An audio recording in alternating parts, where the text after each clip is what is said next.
Hi guys, welcome. And who dat? I'm Joe.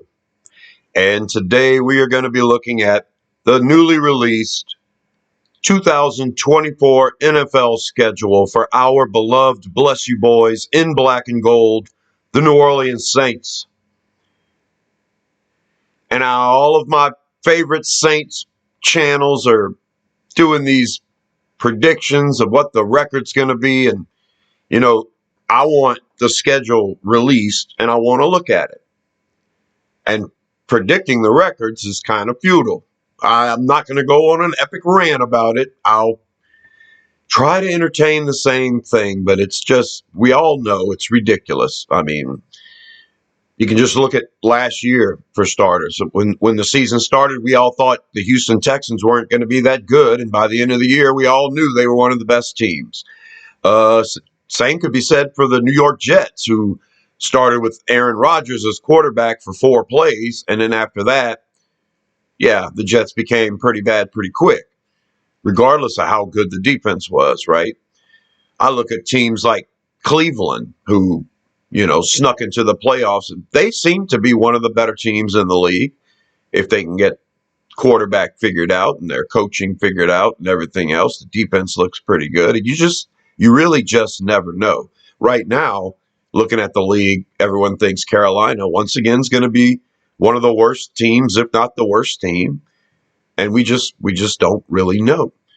Now, a lot of us are looking at the Saints and thinking probably not going to be great, probably be middle of the road average. And we really just don't know. I mean, at this point, we don't even know who's going to start for any of these teams, much less the Saints. So it's kind of hard to accurately predict a record. But we can review and react to the schedule. And just seeing the schedule is what I really wanted out of these channels. So boom, here it is. That's our schedule. Now we are going to look at it. We're going to break it down and we're going to try to talk about the other teams. I'm a huge football fan. I love watching football. And once the season gets started, I'll be more acclimated to all of the free agency moves that have happened this offseason. But for right now, I can't even really tell you who went where and who's playing what. Now, I know some of the moves, but I don't know all of them. Not enough to know, plus the rest of the roster for all of these teams, to sit here and to know exactly how good these teams are going to be or even what they're working with. Now, I was kind of hoping the Saints content providers would break our opponents down a little bit more, tell me who they got in free agency, and then, try to help me along a little bit as to how good they might be. We're all examining the Saints. So we'll bring up the schedule again in a second and examine it, but we're going to look at the Saints roster first. Let's try to figure out our own team first. And let's pull up the offense. And there's our offensive boys in black and gold. Well, yeah, we had a couple of moves since my last video. We released quarterback Kellen Mond, and we signed offensive guard Lucas Patrick. Now, I like the prospects of Patrick making this team. Before, I wasn't quite sure. Shane Lemieux can play center or guard. That's important. I think we need a backup offensive tackle who's good enough to start for us. So a veteran like Justin Herron could be in the mix, as well as Oli Udoh, who can play guard or tackle. And Landon Young, of course, can play both sides at tackle. And I know we're going to need somebody that can highlight at center at some point. Now, Kyle Hergo can probably do it.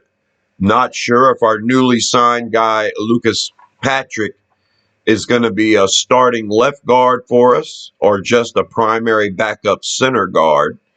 But Lucas Patrick has a bunch of experience at center and at both guards positions. So I'm going to go ahead and put up my projected final offensive players.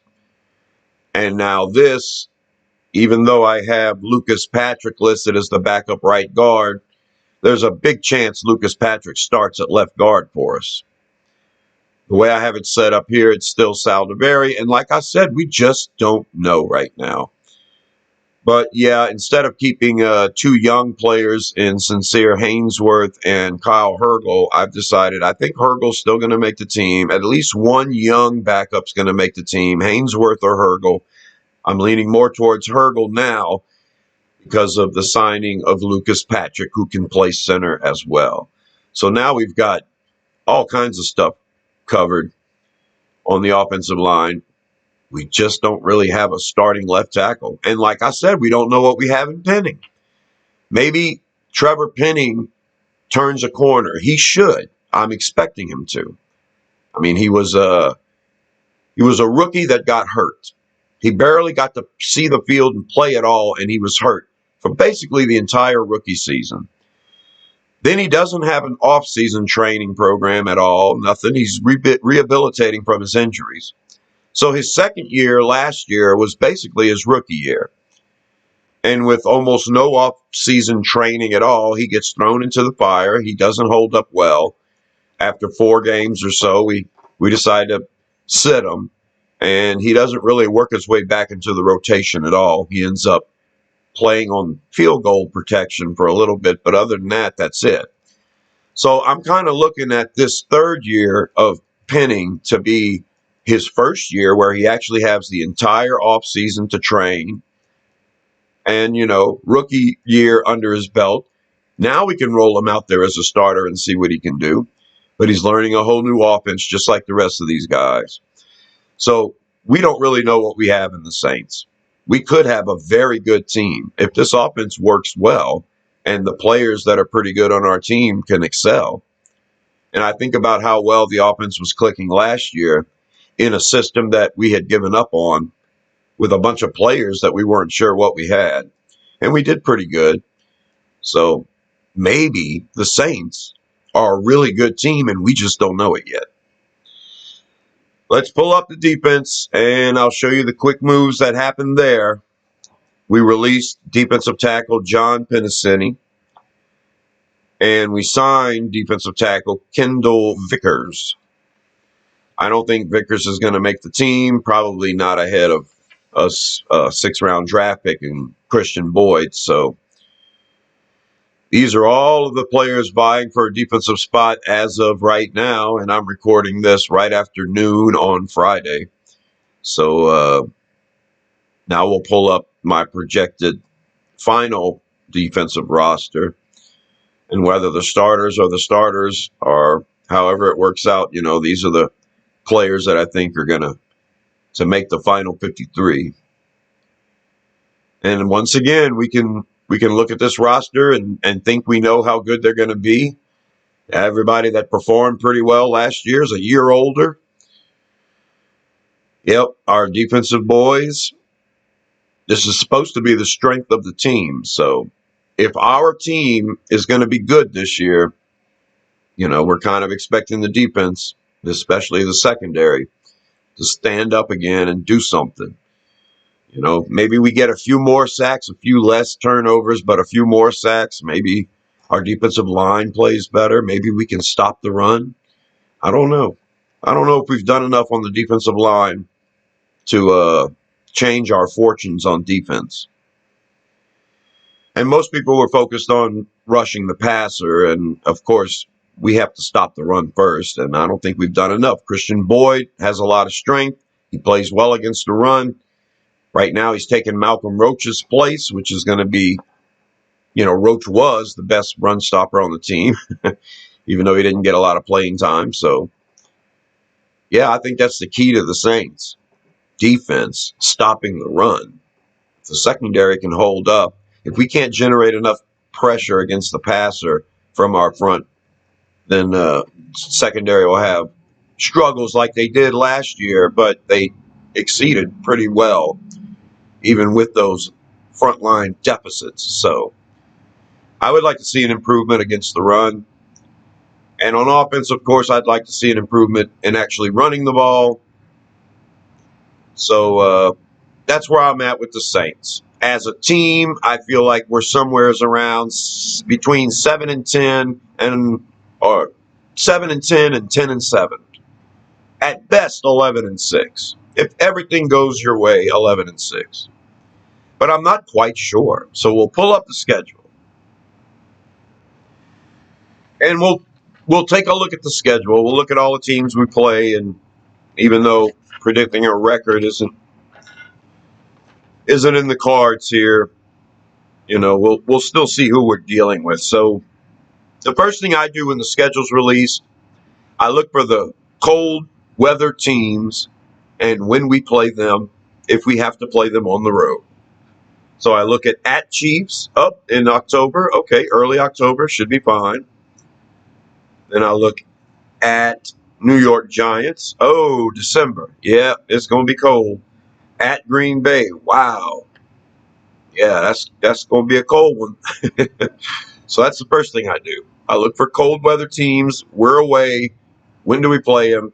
And looks like we lucked out with the Chiefs and got the worst of it with the Giants and the Packers. Well, the Packers are a pretty good team that can beat us with or without the weather. The weather's just going to be another factor. And, the Chiefs are the world champions. So 2 times in a row, that plus that stadium of theirs, rivals ours as far as noise goes. So we have enough going against us versus the Chiefs. I'm glad at least we're not going in the dead of winter.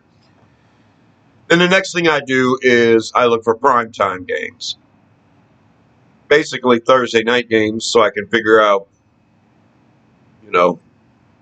if we're home or away, because that gets tough if you have to go on the road on Thursday night. And yeah, we have 3 primetime games. Monday night against the Chiefs, Thursday night against Denver, Monday night against Green Bay. And then after that, I look at who we start with. Carolina. Okay, I kind of predicted that. I figured somebody has to play Carolina. Everyone's trying to figure out. It cracked me up before the schedule was released. Every Saints provider trying to figure out who would be the best matchup. And yeah, the only comment I made on any of the videos was I predict the Saints will open with Carolina because somebody has to play them. Might as well be a division rival who no one expects to be any good. That would be us. So we go to Dallas. We have trouble winning at AT&T Stadium. I don't know. I think our record is like 4-11 or something crazy like that. Dallas was one of the best teams in the league last year, bar none. They were top 10 offense, top 10 defense. You just don't see them putting it together enough to actually do anything. In the postseason, they just seem to fall apart. They averaged like over 30 points a game this past year. And I don't think Dallas has improved very much. Carolina, by the way, has gotten worse. Their best aspect was defense, and they've gotten worse, I think, on defense. So I don't expect a lot from Carolina. I expect them to be about the same. Dallas, I don't expect them to be as good as they were last year. I didn't see any improvements this offseason. But they were still so good that they could probably beat us. The week 3 game is in the Dome against Philadelphia. We always have a hard time with Philadelphia. There's no doubt about it. At the end of last year, if we would have made the playoffs, we would have been hosting Philadelphia, and it would have been a good matchup for us because Philly was struggling at that time. Jalen Hurts was hurt. He was trying to play through it. They seemed to have lost their way, and on defense, their secondary couldn't stop anybody. Of course, all the Eagles fans told me they didn't need secondary, and then the Eagles drafted 2 cornerbacks with their first 2 picks, back-to-back. First round, second round, boom, boom. Well, I knew that's what the Eagles needed. The Eagles knew that's what they needed. I don't know why their fans didn't figure that out, but oh well. Philadelphia could be better this year. I don't expect them to be. I don't expect for the Saints to beat them like I did at the end of the year last year in the playoffs. I expected the Saints to beat Philadelphia if we would have played them in the playoffs last year, but I think Philly started 8-0. They were winning close games, but pretty damn good 8-0. So, yeah. Yeah, two totally different teams if you'd have caught Philly at the beginning or at the end. And so I don't know what we're going to get in week 3. I'm hoping the home field advantage does us good. And I'm hoping that we can contain Jalen Hurts if that's who we're playing. Week 4, we go to Atlanta. And that's a coin toss. I mean, either way, you expect it to be a 3-point game no matter what happens, kind of the way it is. I mean, last year we went to Atlanta and got stomped. And then Atlanta came to us and we beat the living daylights out of them. So you just don't know. If I had to choose at this point, predicting a record for the Saints, if the Saints are going to win this division, they should have a winning record within the division. So I would say 4-2 in our division is kind of like the benchmark. If we're 3-3 and a division is awful, then maybe there's a chance we still win the division. But last year we were 4.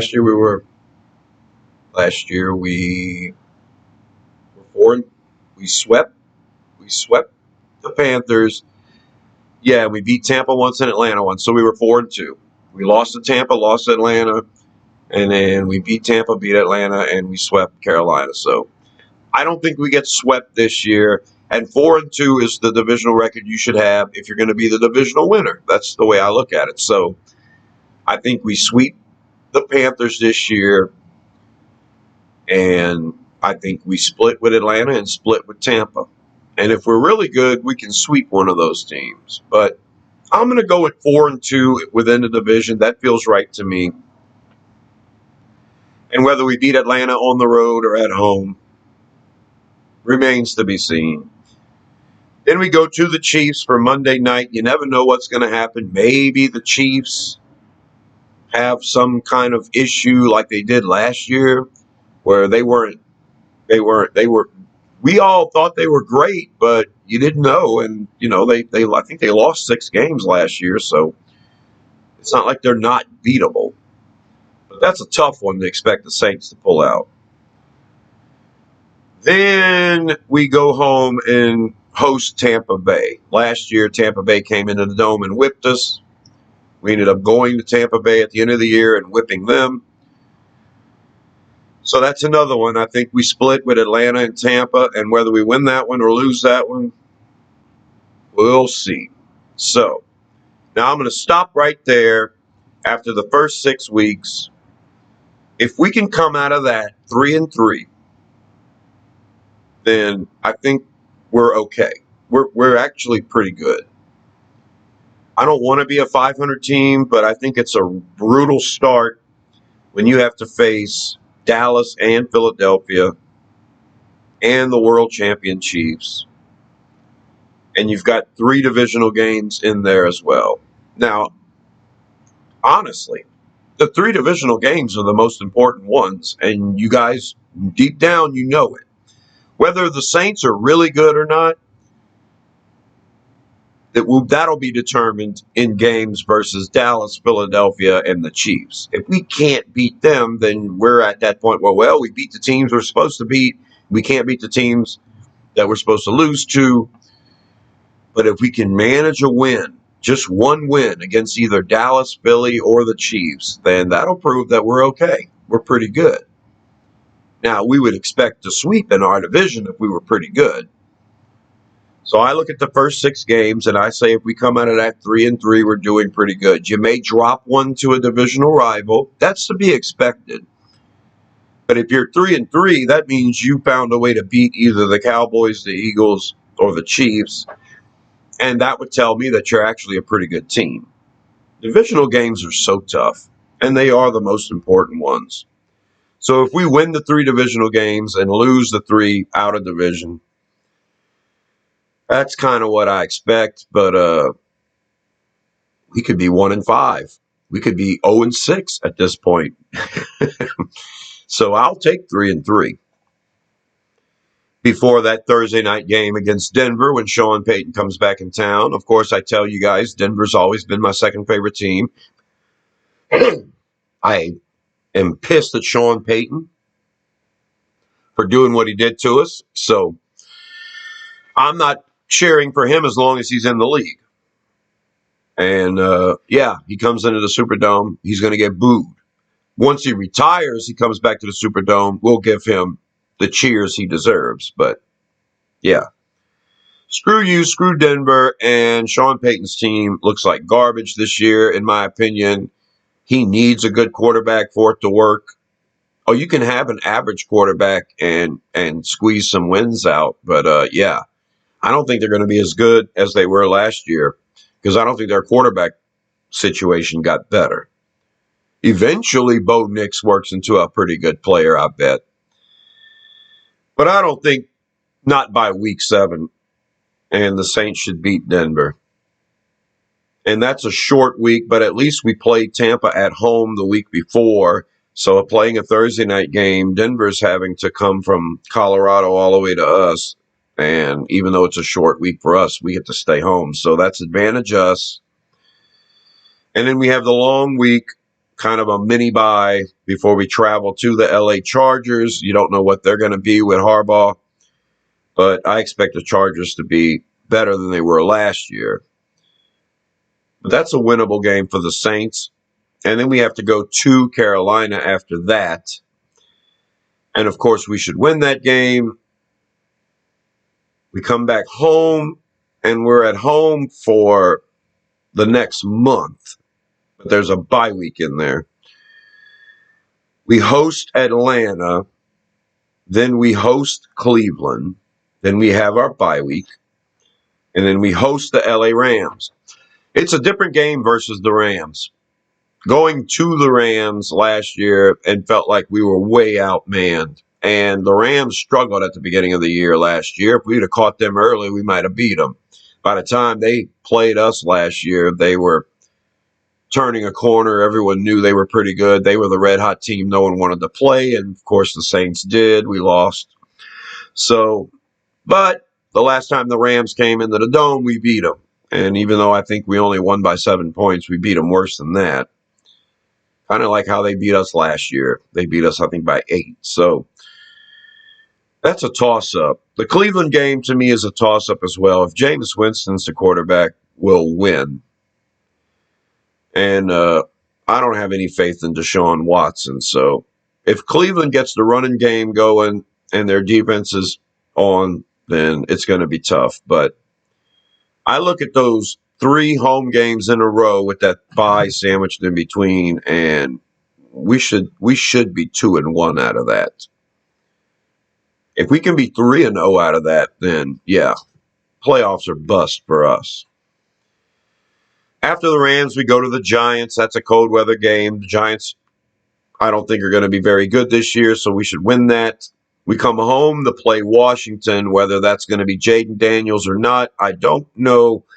Washington's going to be a tough out. They always are, regardless of coaching staff, regardless of their personnel.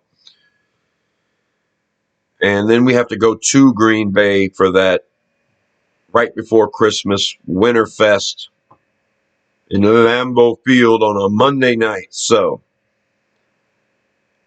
that's tough. You don't want to get upset by Washington and then go to Green Bay and lose that one too. You know, you drop one in New York.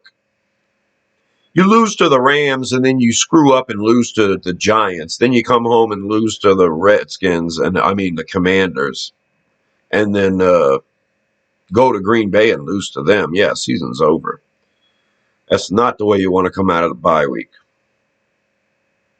Our final home game is against the Las Vegas Raiders, and that's going to mean more to Derek Carr and Dennis Allen than pretty much anybody else. Hopefully, we're still in playoff contention at that point, at least to win our division, and so that game may be better than advertised, and then and we should win that game. And then we finish the year at Tampa Bay.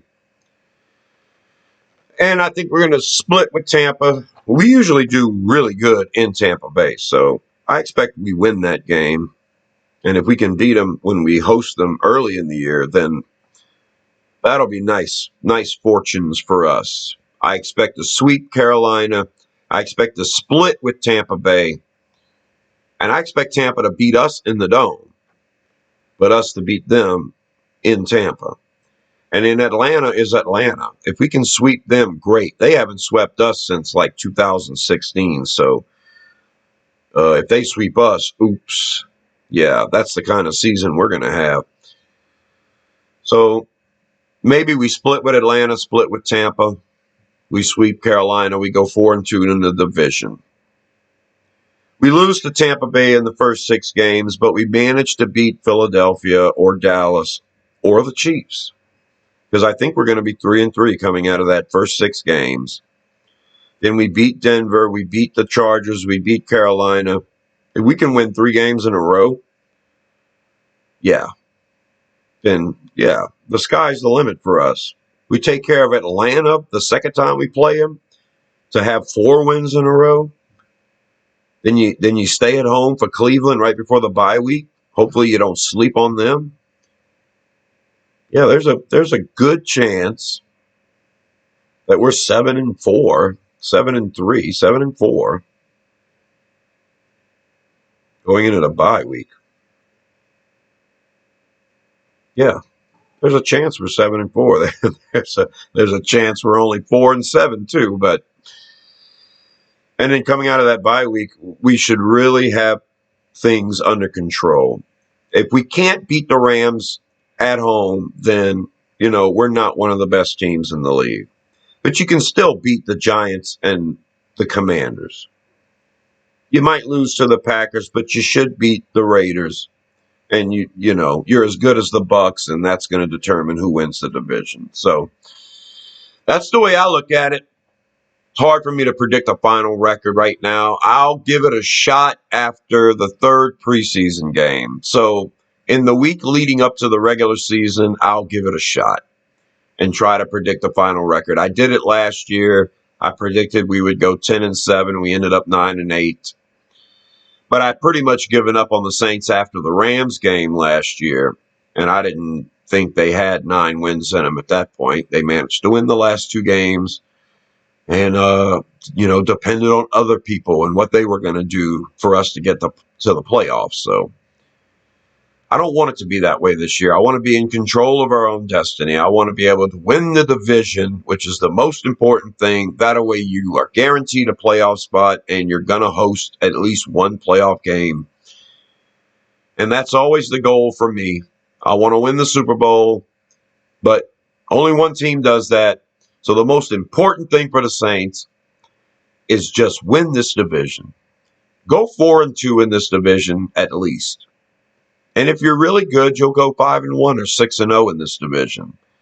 Take care of business. Take care of the division. And then, we'll see what you got. And then after that, you're only playing 3 or 4 games. So, all right, that's it. I'm Joe. Subscribe to Rosenfield 10 for Saints videos. I try to do a couple a week. This is a really slow time right now, and it's difficult to put a video together just to announce one roster move. But what I will do is I will show you the complete roster every time I talk about the roster, and that way you can pause the video, look at all the players we have, understand the changes that have been made. And yeah, rookie minicamp came and went, and it's I don't care that Spencer Rattler was 11 of 12 against air. That doesn't impress me. There are stories that are being covered by all of the outlets, and I don't consider myself a news outlet. I consider myself a fan who likes to talk about the Saints. You guys want to come over and leave your comments. We can talk about them together. And I just let you know how I feel about all of it. I'll try to report things as it happens, but I'm a working guy, working stiff. If I can get my subscribers up, get a lot of views and likes, and maybe I can start making some money on these videos, but I'm not even monetized right now. I just want the Who Dat Nation to join me. We can drink some coffee. We can talk about the Saints. And until the next one, I'll talk to you later.